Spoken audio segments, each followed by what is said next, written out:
क्या वाकई दिल टूट सकता है? आज हम इसे समझेंगे। यह किसी खास उम्र के लिए नहीं है, बल्कि हर उम्र के लोगों के जज्बात, भावनाओं और उनके प्रेम स्नेह को लेकर के आज की चर्चा हम करने वाले हैं। भावनात्मक जो हम क्षति पहुंचाते हैं, किसी के दिल को तोड़ते हैं, उससे बड़ा गंभीर असर महिलाओं पर, खास तौर पर बढ़ती हुई उम्र की महिलाओं पर ज्यादा देखने को मिला है। कई बार अचानक से स्ट्रेस आ जाने की वजह से, किसी धोखे से, किसी प्रिय के मृत्यु के बाद हृदय अचानक काम करना बंद कर देता है। क्या आपने कभी सोचा है एक डॉक्टर की नज़र में दिल टूटना होता क्या है? आपको केवल दवा नहीं, इमोशनल रेजिलियंस के बारे में भी सोचना चाहिए। इस समय वैलेंटाइन का महीना है, बसंत ऋतु है, तो इस माहौल में हम चर्चा करने वाले हैं ब्रोकन हार्ट सिंड्रोम के बारे में। यहाँ पर हम विज्ञान और जज्बात के संगम पर बात करेंगे। आज की जानकारी आपको भावनात्मक रूप से बंधने का मौका देगी। यह किसी खास उम्र के लिए नहीं है, बल्कि हर उम्र के लोगों के जज्बात, भावनाओं और उनके प्रेम स्नेह को लेकर के आज की चर्चा हम करने वाले हैं। क्या वाकई दिल टूट सकता है? आज हम इसे समझेंगे। ब्रोकन हार्ट सिंड्रोम का वैज्ञानिक सच क्या है, इसे जानने की कोशिश करेंगे। जज्बात और धड़कन का रिश्ता क्या है, उस चीज से अपनी बात की हम शुरुआत करने वाले हैं। बसंत का महीना है, वैलेंटाइन का महीना है, तो हर तरफ प्यार की बातें हो रही हैं। कवियों और शायरों ने तो सदियों से ही दिल टूटने की बात कही है, लेकिन क्या आपने कभी सोचा है एक डॉक्टर की नज़र में दिल टूटना होता क्या है? कल्पना कीजिए, एक मरीज इमरजेंसी में आते हैं, उनके छाती में तेज दर्द है, सांस फूल रही है, लक्षण बिल्कुल हार्ट अटैक के जैसे हैं, लेकिन जब हम कोरोनरी एंजियोग्राम करते हैं तो पता चलता है कि उनकी नसें यानी ब्लड वेसल्स बिल्कुल साफ हैं, उसमें कोई ब्लॉकेज ही नहीं है। तो फिर यह दर्द किस बात का है? यह दर्द है उस गहरे सदमे का, उस टूटे हुए भरोसे का, जिसे मेडिकल साइंस में टाकोत्सुबो कार्डियोमायोपैथी कहते हैं। जी हाँ, विज्ञान भी मानता है कि दिल वाकई टूट सकता है। इस बात को साबित करने के लिए हम कुछ रिसर्च का आधार लेंगे। दुनिया भर में जो रिसर्च के डेटा हैं, उसके आधार पर चर्चा करेंगे। दिल टूटता क्या है और उस समय किस तरीके की एक्टिविटीज हमारे दिल में होती हैं। अपने हाई इंटेलेक्चुअल दर्शकों के लिए हम इस दुख के पीछे के कठोर डेटा को देखते हैं।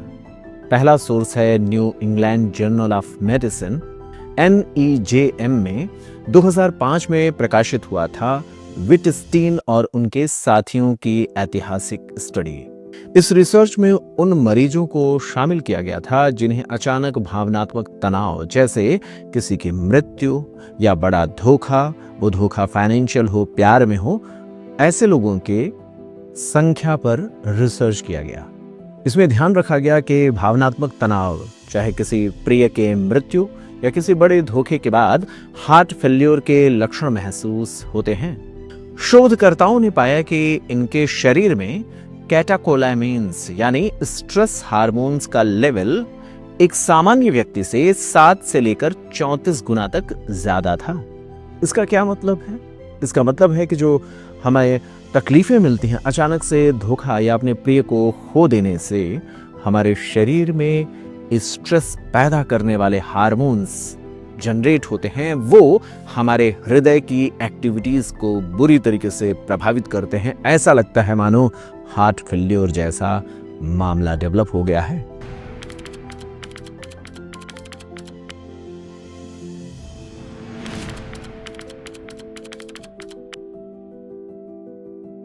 एक और रिसर्च की बात करते हैं। इंटरनेशनल टाकोत्सुबो रजिस्ट्री की 2015 की रिपोर्ट। यह शोध दुनिया भर के 26 केंद्रों पर 1750 पेशेंट्स पर किया गया। इसके परिणाम बताते हैं कि इसमें करीब 90% वो महिलाएं शामिल की गई थीं जो पोस्ट मेनोपॉजल यानी 45 इयर्स की ज्यादा उम्र की वो महिलाएं थीं जो पोस्ट मेनोपॉजल स्थिति में थीं। यह साबित करता है कि जो भावनात्मक बातों का असर होता है वो बढ़ती हुई उम्र के महिलाओं में ज्यादा देखने को मिलता है। इसीलिए जरूरी है कि हम एक 45 ईयर ओल्ड लेडी की सम्मान करें, क्योंकि उन्होंने पूरा जीवन अपने परिवार को दिए हुए होता है। और यह सच है कि छोटी छोटी बातों से ऐसी लेडीज, ऐसी माताओं, ऐसी बहनों का दिल टूटता है। तो वो 90% महिलाएं जो पोस्ट मेनोपॉजल स्टेट में थीं, 45 साल से ऊपर की थीं, उनके ऊपर किए गए रिसर्च यह साबित करते हैं कि भावनाओं का असर उम्र और जेंडर, लेडीज के लेवल पर ज्यादा पड़ रहा था। कई बार तो ऐसे भावनात्मक तकलीफें हृदय के आकार में भी परिवर्तन कर देती हैं। इसमें दिल का आकार भी बदल सकता है। कई बार अचानक से स्ट्रेस आ जाने की वजह से, किसी धोखे से, किसी प्रिय के मृत्यु के बाद हृदय अचानक काम करना बंद कर देता है। अब आप सोच रहे होंगे कि ऐसा होता कैसे है। इसे हम पैथोफिजियोलॉजी के नजरिए से समझते हैं।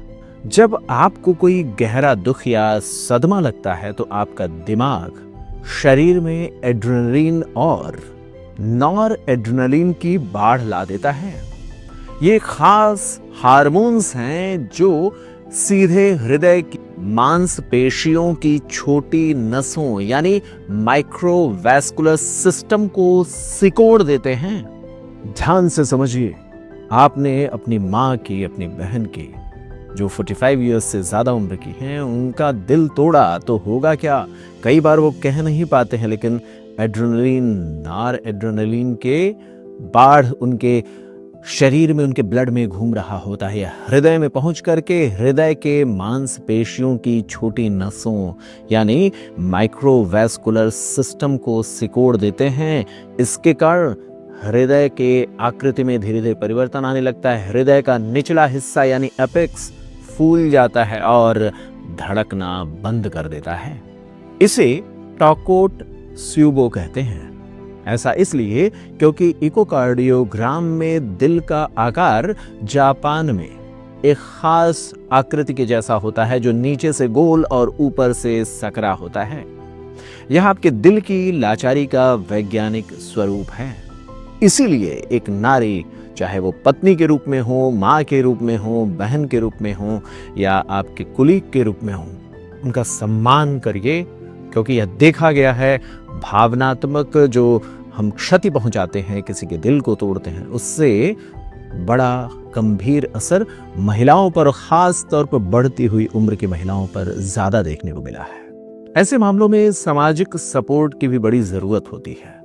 हम इसके लिए एक केस स्टडी लेते हैं। हमारे क्लिनिक में आई एक 60 ईयर ओल्ड लेडी, जिनकी कहानी आज भी हमें याद है। उनके पति का अचानक देहांत हो गया और अगले ही वो दिन छाती में भारीपन लेकर के आई। उनके ईसीजी में वही बदलाव देखने को मिल रहे थे जो बड़े हार्ट अटैक में होते हैं।